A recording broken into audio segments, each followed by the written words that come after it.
On today's episode of Homeworthy, we're in the Hudson Valley visiting the cozy cottage of Toby Usnik and Harlan Bratcher. Toby is head of communications at the British consulate in New York City, and Harlan is a retail executive and entrepreneur who has successfully developed and introduced major lifestyle brands globally over the past 25 years. They live on a gorgeous property in Red Hook, New York that includes trails, a pond, a barn, and beautiful views of the Hudson River. So come along with us as Toby and Harlan and their two adorable Jack Russell Terriers show us around this stunning property. Enjoy! You're watching Homeworthy, where we believe every home has a story. To shop items inspired by this and other Homeworthy episodes, be sure to check out the product links below for amazing furniture, accessories, and more. Hello, Homeworthy. I'm Toby. And I'm Harlan. Welcome to our home, Horizon Hill, here in the Hudson Valley in New York. We'd love to show you around, and maybe even our dogs, Jackie and Fred, will join us. Come on in.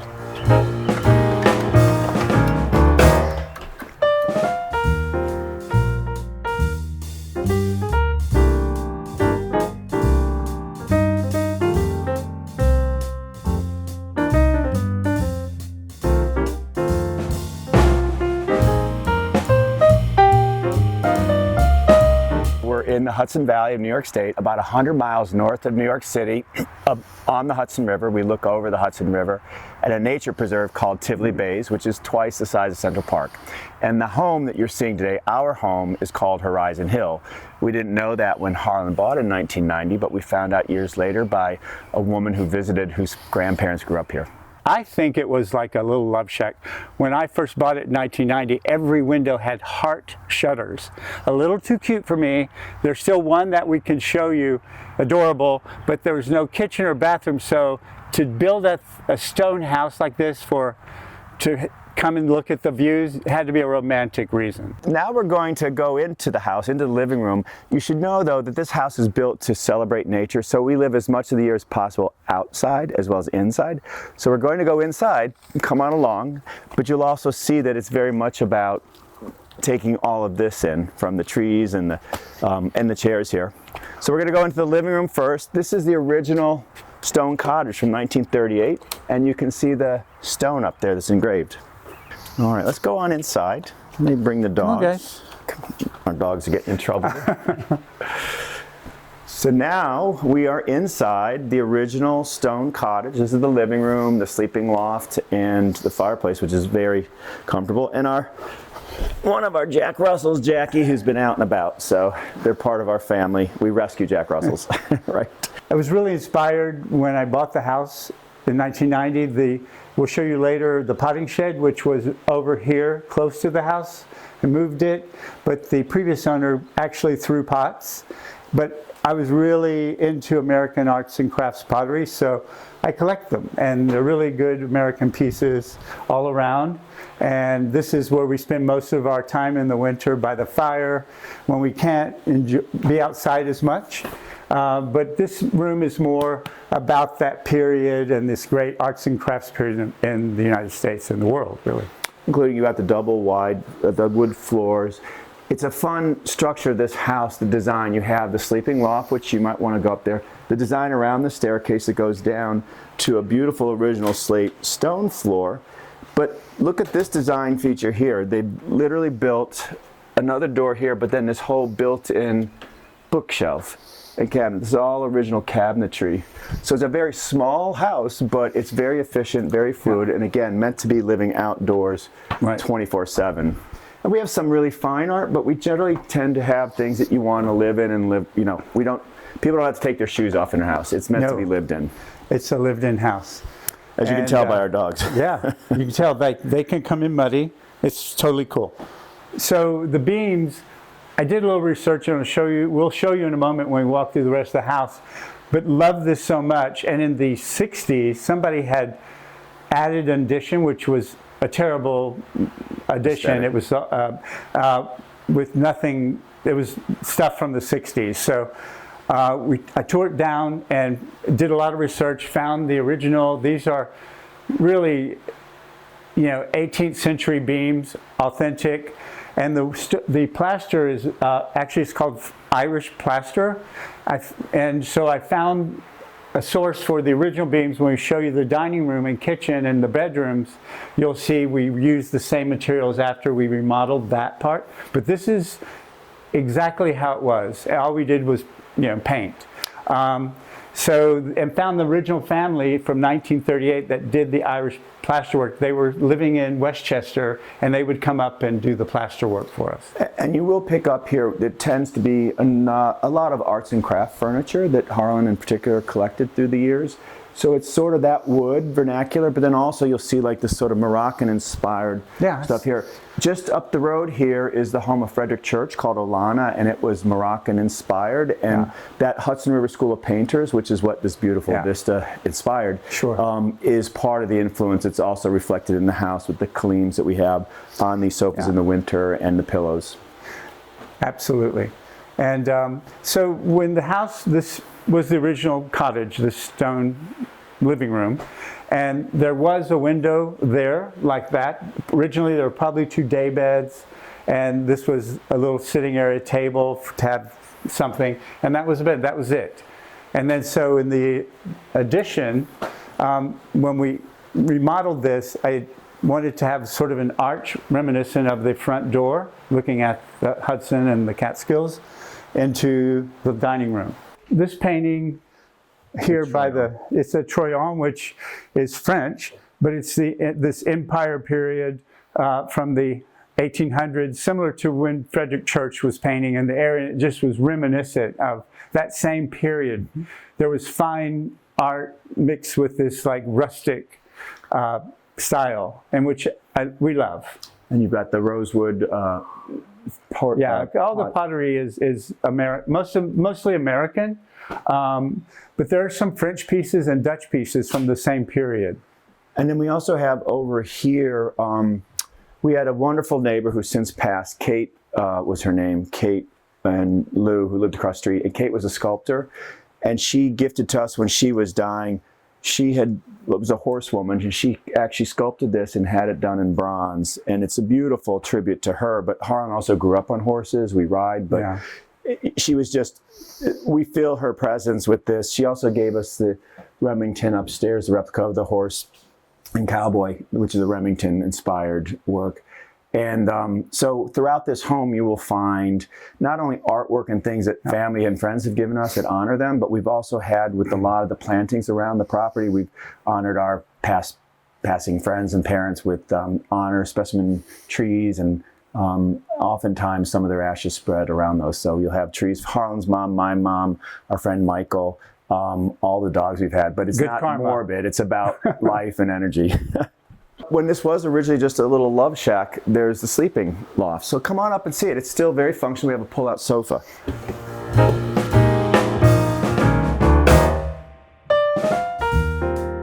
So this was all built in as well. This is the original carpentry, the shelving. You can see how, excuse me one second, hon. This was our friend Kate's gift to us. Remington.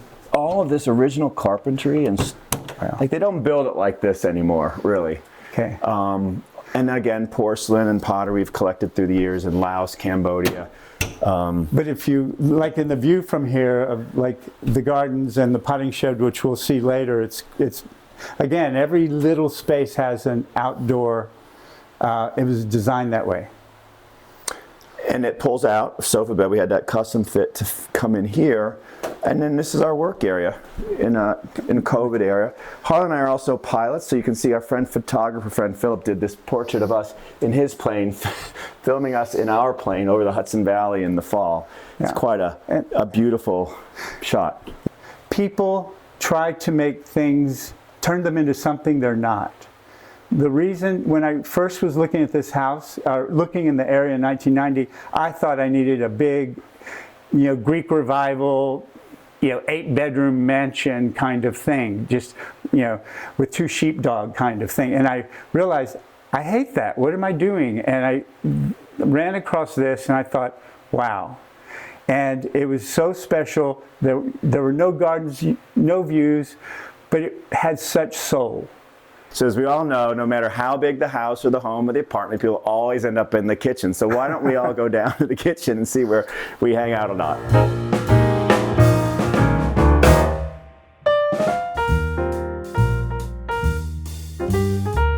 So come on into the kitchen, the living room. This is all, Dining. again, about the views and the outdoor coming indoor. So this is our dining room and our kitchen. It's very small, but huge place to entertain. Yeah, and it's small, but this is the dining room, and every room in the house opens to nature.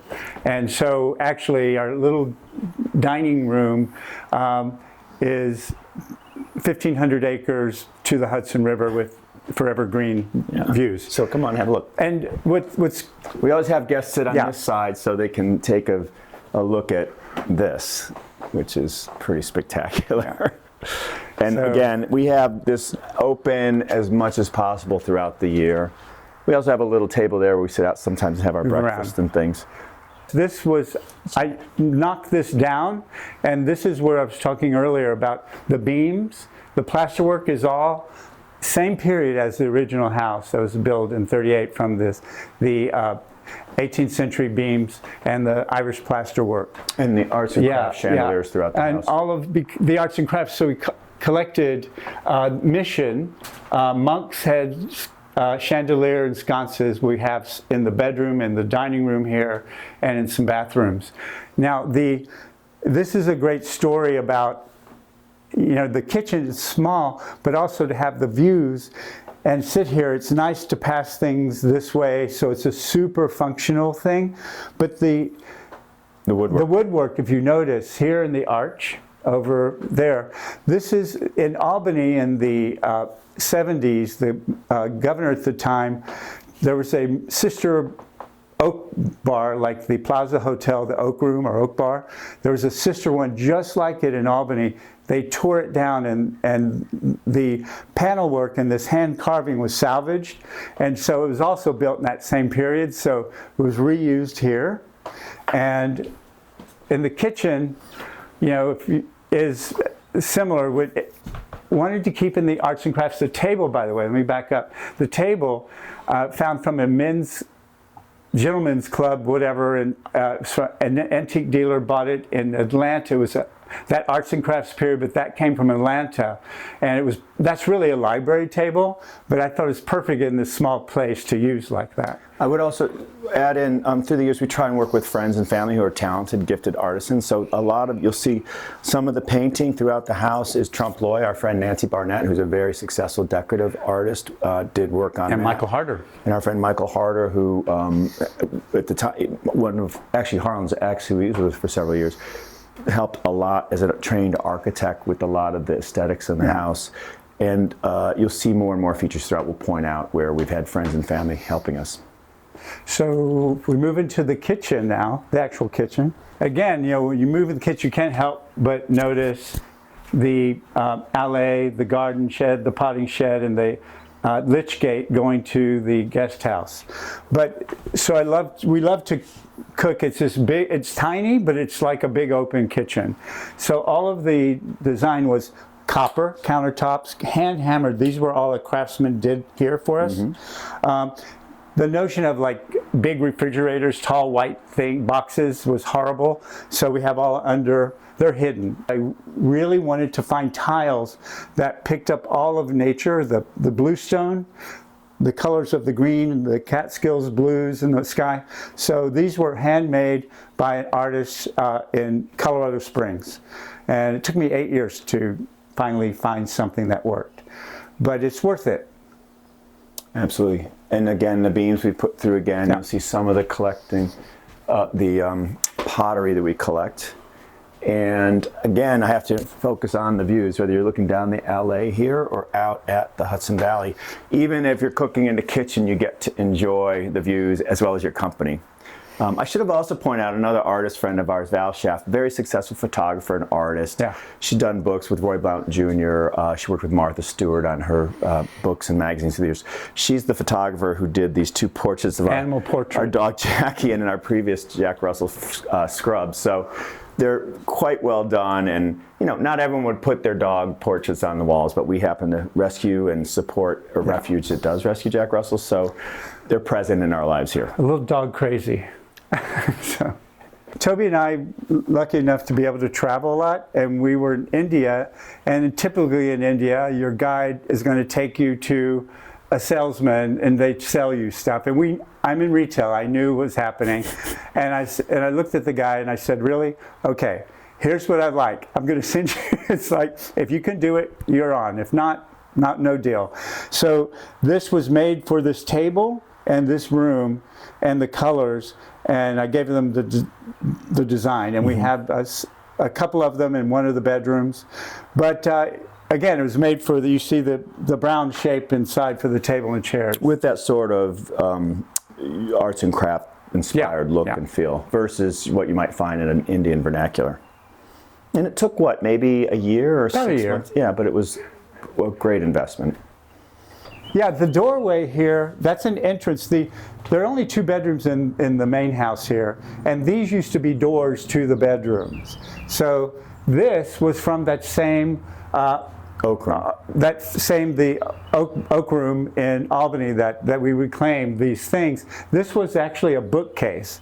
So you go through this arch, and this is where we keep all the table linens.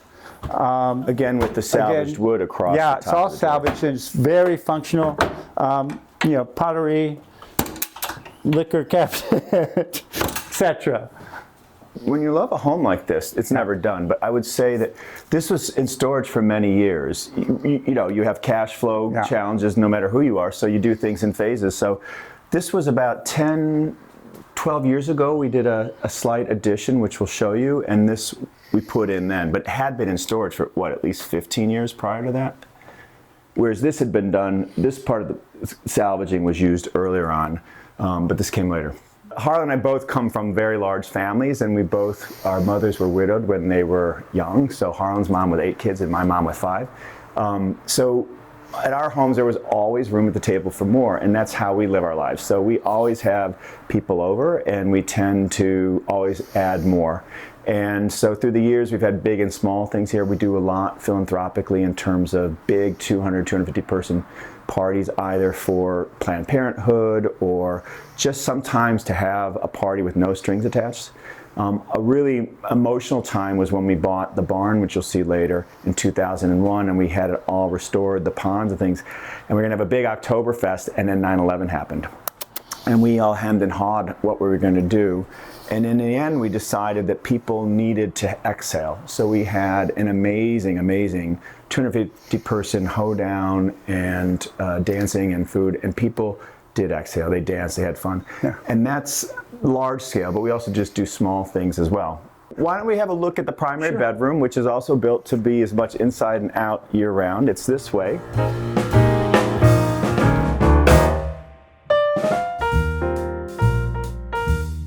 Okay, so now we're in the bedroom. We did about 10 years ago extend this out, but it's still a rather small room. We also have ample storage room because we basically have drapes around the closet. But more practically, again, it's about outdoor living. So you can go in and out any number of ways. I actually just wrote a new book, so that's our nightstand reading, Connecting the Dots with my friend Samir. And then, again, if you look, this is Harlan's genius idea, and also on my TikTok, Funkle Toby, the fun uncle you never had. This got a lot of hits. I think I've now got 1.1 million hits. This was, Harlan, you want to take us through this? Sure. Yeah. So if I go missing, look in the tub. Well, the idea of this, again, keeping it, we talked earlier about keeping it small, what it should be. This is a really special room, not just because we sleep here, but at that time, we both were, I was living on a plane 7 months of the year. I literally was on a plane 7 months a year. So I was used to lavatories, and we did a stone addition, and in bed, we wanted to have a fire, see a fire and see nature. But we definitely needed a tub.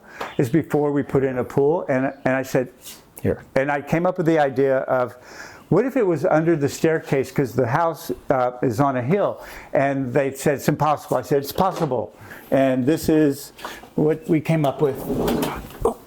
It's a Japanese soaking tub. It's a Japanese slides copper back, tub. and then you have the faucet, and all come out there. But ironically, since we put in the tub and keep the pool and keep it open year round, we don't use this as much. But it's all heated floors. The tiles, this is a really beautiful thing that no one would know. These are all 1903 California art tiles. Again, this amazing period of ceramics and architecture. And I was in LA a lot for Sony. I worked at Sony, and in this antique dealer, I went in and they had these boxes of these tiles, and I said, "What are these?" And they told me. I said, "Oh, this is perfect for this thing I'm doing." And I said, "Can you just send them to me? I bought them." And he goes, No. He goes, "I'll send you one and see if it makes it." I was super nervous, so he sent it, and I got it, and it was chipped. And he had his father drive his old Cadillac from LA in the trunk of the car, all these tiles, and hand deliver them to us. But it's a really amazing thing. So everything has, like, again, a reason, some real soulful, fun stuff. So as I was saying earlier, to keep the view open and have this, like we do in every room, have nature. These two, like British, like a telephone booth. The shower here, well, nothing to remember, it's cold here in the winter. All the floors are radiant, the walls are radiant. So it's fantastic. And and the same thing, this little lavatory, that's all you need. We do have a little bigger bathroom, but this is perfect for our bedroom. And it's so functional and basic, but works. And these doors are usually in the winter would be closed, but now come out to our real living room, which is Mother Nature. Yeah. And 50 acres that we've accumulated through the years, we live outdoors as much as possible, and we're better Always. for it. We're standing and moving, gardening, and so there's bluestone all around the house. The house is built, you can sit anywhere, and we've got seating everywhere because there's a view for wherever you sit, and our Fred is out there hunting something. Fred! This is why it's heaven for Jack Russells and people. And people.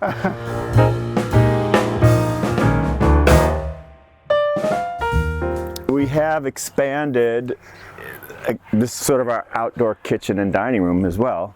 And if you come over here, you can see the situation of the two axes of the house. So again, this is our outdoor living area. We're here as much as we can. Lots of fun, big and small parties. So dining table, and then here's the view of the Hudson River again, which Fred is going to show you. And then the LA is going back north-south. And we've continually invested in that. Harlan mentioned earlier the little heart-shaped shutter. That's the other one we've kept up. We have a very wonderful friend, Chris Lee, who's a Malaysian-German architect who's got a weekend home here, he and his husband, and he designed this stone wall here to be in the vernacular of this area, but when you go down to the pool, which we'll show you, it's deliberately meant to be a scale that's appropriate and to hide the pool. But when you're down below, we jokingly call it the Great Wall of Red Hook because it's quite a lot of stonework.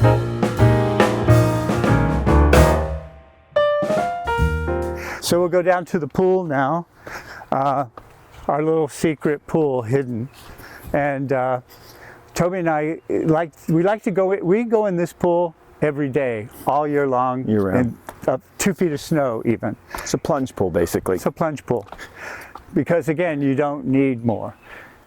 And we keep it at about 90 to 100 degrees year round, and there's a retractable cover, so it's quite deer-proof and safe and fairly environmentally friendly as these things go. The Great Wall of Red Hook that our friend Chris Lee designed, and in that sort of stone vernacular, you can see up above the pine shed we have an outdoor shower and a place to kind of enjoy. One of the funny things, again, people judge you, and like the contractor, when we were planning this and had them out and they're ready to start digging, and I'll never forget, he was looking at us and he said to me, they're shocked, and I heard them whispering, and I know they're talking about like what's going on, and he said, and I go, what's up? And the backhoe was here, and he said, Mr. Bratcher, we can make it twice as big for the same price. And I just looked at him and went, dig.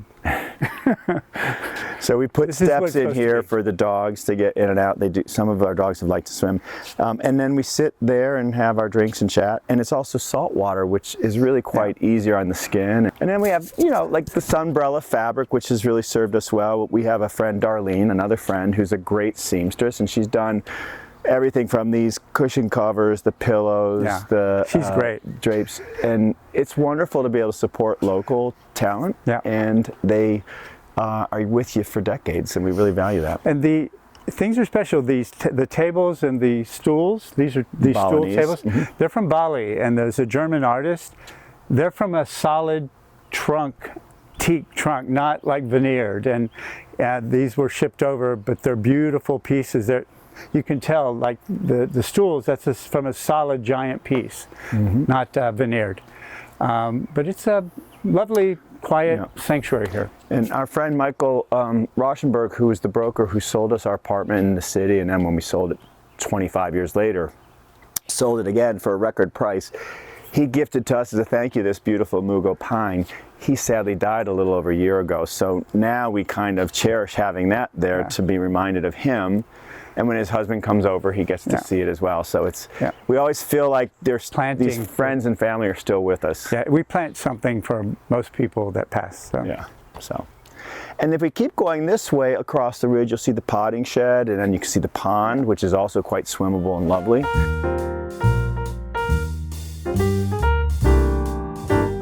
This is the potting shed that used to be over here near the house, and we moved it here to create this.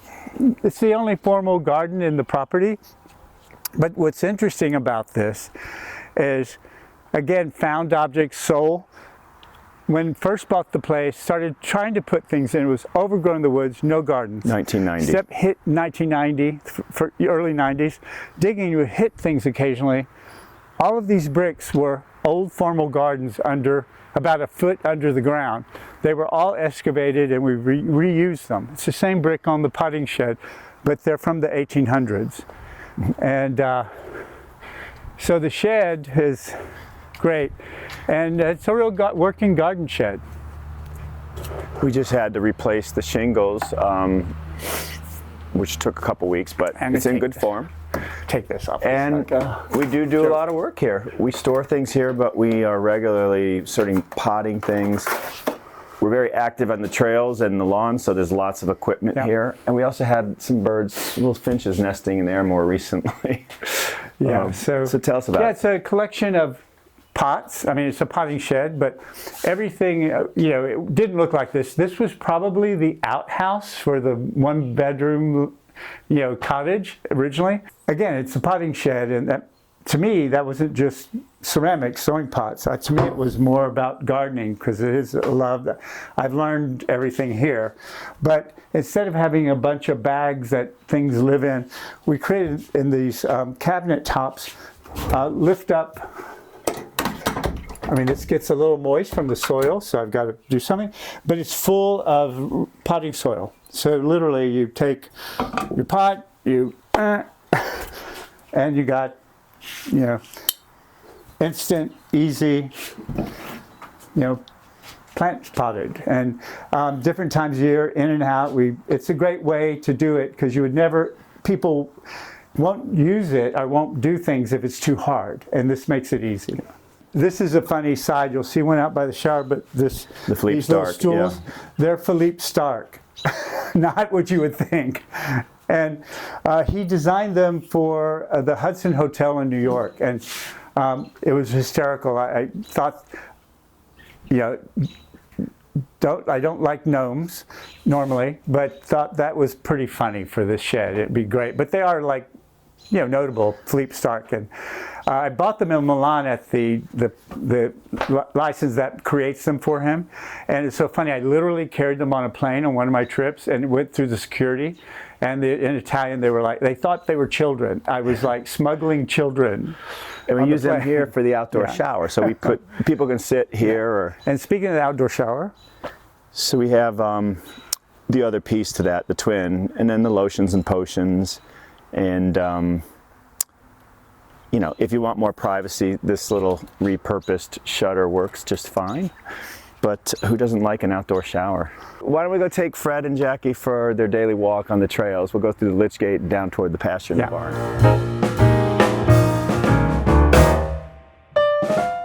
Let's do a walk on the trails. It's a big part of the reason we're up here in the first place. This has been an accumulation of property through the years and a lot of heavy clearing of invasives, so come join us. And during COVID, there was no 6-foot distancing. Fred still has to be on a leash because he's not trained. And he will not come back if he ready sees for his an animal. close-up. Jackie stays close. See, she is off the leash. Through the years during COVID, we really were here all the time and clearing more and more. So you'll see there's largely just vertical lines here. A lot of the fallen trees and things we've cut up, rolled, burnt. But, you know, it's always constant. We're picking things up. And then the dogs love it here. And when you get down below, you'll see we have put in trails because the wetlands are protected. And so we have beautiful boardwalks to make sure that we're not tampering with Mother Nature. This way. And again, we're still on the ridge for the full property. The Hudson River is parallel here. Yeah. And we'll go down to the mid-tour, mid loop. And over the years, you can see all the trails are moss covered. So you could walk barefoot, really. And we've had some parties here. We had an Oktoberfest last year. Just put a little fire together and brought in some knockwurst and beer pretzels in the keg and got people out into the woods.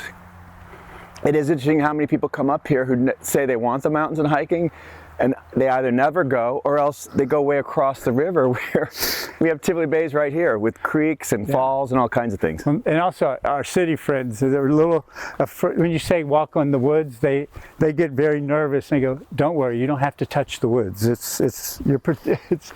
an example down here. You'll see they're basically a mile and a half loops, and they're all moss covered and about 6 feet wide.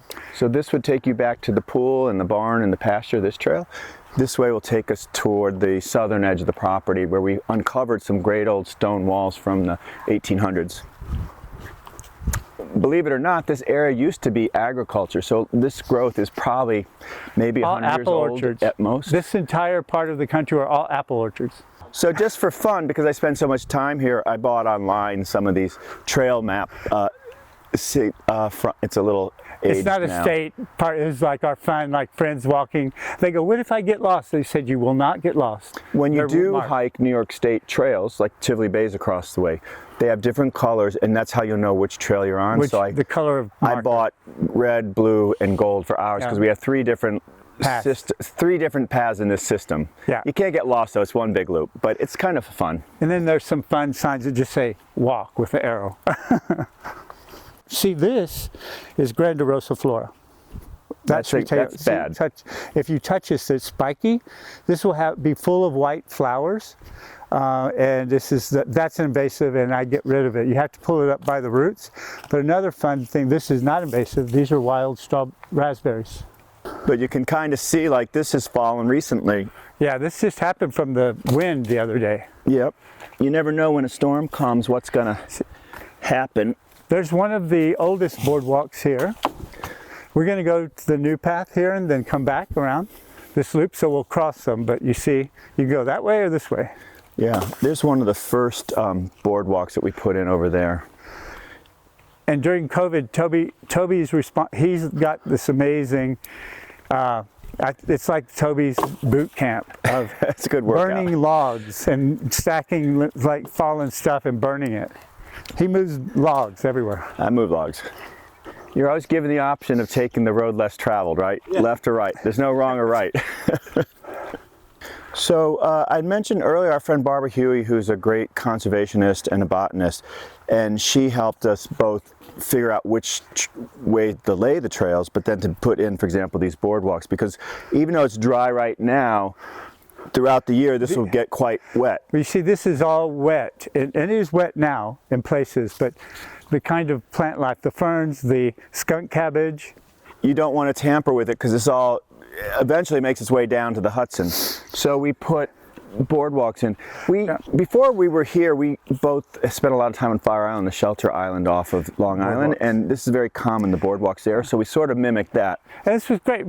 Most people will never get to experience. Wetlands are beautiful. They're exquisite, and there are rules in doing anything like this. You can't use machinery, for example. So all of this was the posts were dug by hand. Everything was carried in by hand. And you'll see a little chipmunk here that I think Fred's missing, but come on. Our friend Michael Harder, when he passes, he wants to be cremated. He wants his ashes put here. So we call this sort of green lawn, like a cemetery. But they're great little places to meditate, sit, read. It's our own little Central Park. We'll do this 10-minute loop, then you get the whole thing. You won't need to come back again for B-roll. But if you do want to, Caesar, just do B-roll, let us know, and we'll let you walk around, do whatever. You know, going back to your earlier question, Ashley, like where this all goes, you know, this is not, you know, it's not Yosemite and it's not Mount Rushmore, but it's still part of the history of the Hudson Valley, and the natural stewardship of it is important to us. So this combined with the house is a nice addition to those 1,500 acres. But one thing this is like a giant aviary. In the mornings, it's crazy, the sounds, and in the early evening. He's jealous. This is dry today, but this is the main creek that goes down to the Hudson when it's this full. way to the Sawkill. So Harlan mentioned there's two ridges, the main ridge where our house is, and then this is the second one. So as you go over that ridge, it's a big wetland, lots of waterfowl, some beavers. And then further beyond that, lots of farmland. This is a very big agricultural area. Those who know New York City or the Hudson Valley would recognize the name Miglarelli. Kenny Miglarelli is a friend and farmer here. He's the largest purveyor of produce to the farmers markets in New York City, as well as here in Rhinebeck.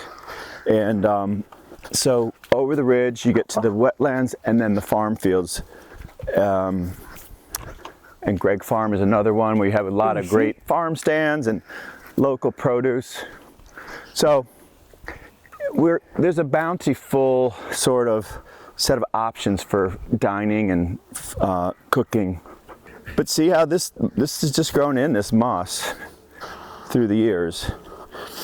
And when it snows, we haven't had a lot lately, but it's lovely for snowshoeing as well, or cross country. But if you're cutting up trees and hauling big logs regularly, like every weekend I do, that's a great workout. And of course you have to wear long pants because poison ivy, as well as ticks, but bee spray. Essentially, if you look around here, you're not going to see a lot of thick grapevines that are killing trees or down or half dead trees because we've been clearing it.